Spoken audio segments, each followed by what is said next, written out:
This is a true grip forearm handspring. Or for those of you that are still working towards your handspring, this is going to be a great transition to work towards a true grip forearm butterfly. Okay, so you don't have to have a handspring to start working towards this. I would say for some people, a lot of people, the forearm grip is more challenging than the full straight arm version in a handspring, but not for everyone. Okay, so don't write it off of like, okay, my straight arm is still a work in progress, so I shouldn't start this, or vice versa. Our bodies are all a little bit different. Okay, so, but this is going to be dropping down, which means there's a nice progression with it. So you should be comfortable getting into an inverted position. Okay, so for this one, we're going to be taking it from an outside leg hang. And with this, I would say the biggest issue that I usually see pullers do, or mistake, I should say, when working on a forearm handspring is that they put their hands too close together.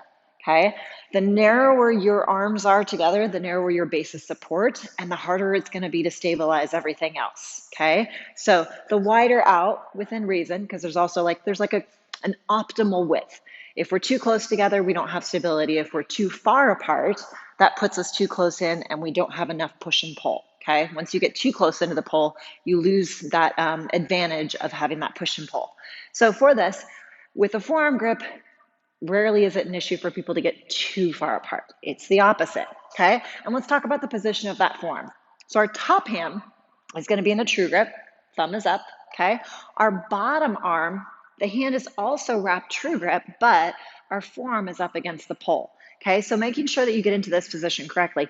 Your hand is to one side of the pole, your elbow is to the other. How much is going to vary person to person. It shouldn't be like this because that puts a lot of strain on your wrist. Think of trying to have your arm be as vertical as possible, but still have that little bone on the tip of your elbow be on the opposite side of your hand. Okay, if you line your forearm up perfectly with the pole, there's a very strong likelihood that while you're in it, your arm could slip one side or the other. Think about it. If you put a ball at the top of a hill, eventually, if the wind even blows the slightest little bit, it's going to roll down one side, and that's what's going to happen to your forearm, and it might not be the optimal side. Okay, so think about placing this arm the same way that we would with a climb, where we have our knee to one side and our foot slightly offset to the other. Okay, so getting into this, we're going to go outside leg hang. Whichever leg is the one that is hooking, that's going to end up being the hand that stays up top. Okay, so I'm going to invert on my right side. The pole is to my right, which means I'm hooking my left leg, which means my left hand stays up top, meaning my right arm ends up in that forearm grip. Okay, so initially in this, like I said, think of it as a forearm butterfly. Okay, and then as you start to progress and feel more comfortable with it, you can work towards opening it into that forearm handspring. Okay, and this is a great way to kind of progressively work towards that. So we have outside leg hang.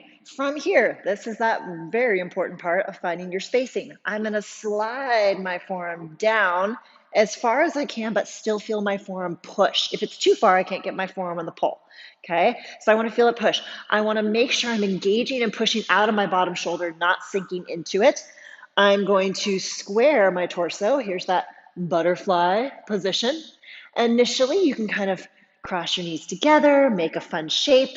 Over time, as this feels comfortable, the legs can come off the pole and then eventually open. Okay, so similar progressions to what you would have with a regular handspring. Common thing I find with this is people that do struggle with a regular traditional handspring, two arms straight. When I say that, that's what I mean. Or maybe they're still working towards that. Maybe they don't have the stability in their bottom shoulder. They have this misconception that this is going to be less. Your bottom shoulder should be working just as hard to push out of with this forearm as it would if your arm is straight. Okay, so make sure you're not just parking on this forearm because that can be really hard on this shoulder. And that means that your weight is much more just hanging on that top arm. Okay, this forearm grip hold of a handspring, you can do these in twisted, you can do these in cup. This is just one variation dropping down into a true grip. Okay, so let's go through our little checklist. Outside leg hang, outside hand stays, doesn't come off. Inside hand slides down as far as we can, but still able to get, like at least 3/4 of your forearm on. If the little tip of the elbow is slightly off, that's okay. That's actually a good thing because then as we start to take more of our weight off the pole, our weight slides down and tends to sink into that forearm right there.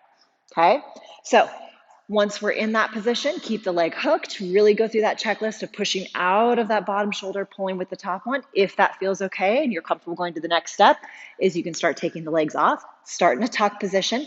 As that feels comfortable, open to a bigger one. Okay, so let's do a real quick run through of it one last time.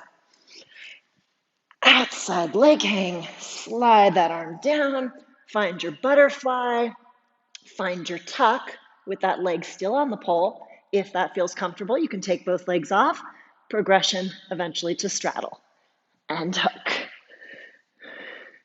All right, so